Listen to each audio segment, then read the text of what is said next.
Hey everyone. Hey, happy Motivational Monday. ¿Cómo está mi gente? I hope everybody's doing well. I had a great weekend, had a time to recharge and reset, and as we say, refocus. Last week I shared about resilience, recovery, and raising awareness for Suicide Prevention Month. This week I want to talk about something that I'm deeply connected to. Sometimes we have watershed moments. We have these things that come and hit us, and you're like, "Oh man, that'd be something I want to reach out." And I have reached out to some of my friends and so on. So, and it's been something that's been guiding me on my own journey. So, the power of presence, right? Presence is powerful. It's so powerful, and it's not about having all the answers or fixing everyone's pain. It's about showing up. It's about being there. Con amor, presencia, y entendiendo. Love, patience, and understanding. Even when words fall short. That's one of the biggest reasons I decided to become an end-of-life death doula. Because at the end of the day, presence can be the greatest gift we all can give. Not only at the end of life, but throughout life. Being fully there, entero. Listening, holding space, honoring every breath, every emotion.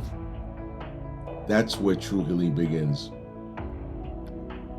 So what does that look like, right? Well, it looks like being there when someone falls, right?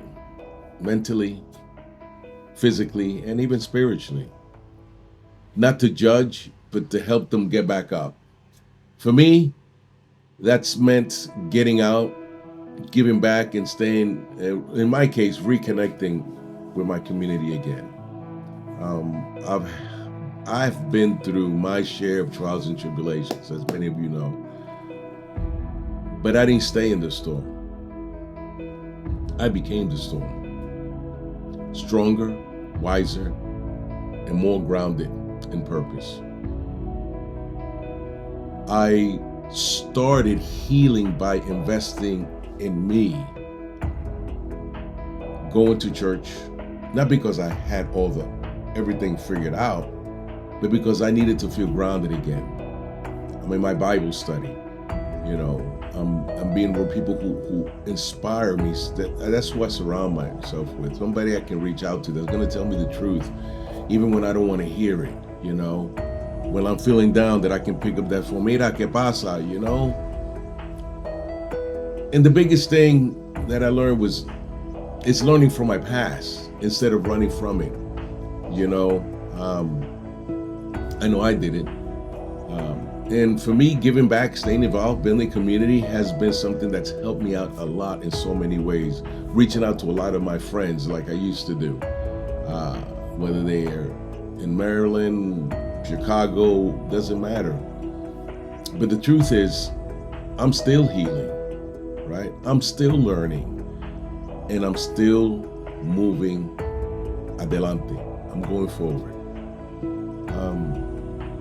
I have been blessed. I've been given grace. And I've learned that you never really know whose roof is leaking unless you live there. Everyone's fighting battles, mi gente, that we can't see, which is why presence matters. Sometimes your presence, you simply being there can be someone's lifeline,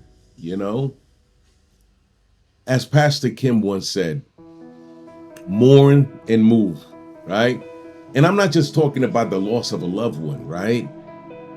We grieve the loss of a job, a routine, or even a chapter of our lives. Look what's happening now, right? For those of us where there's a shutdown going on, right?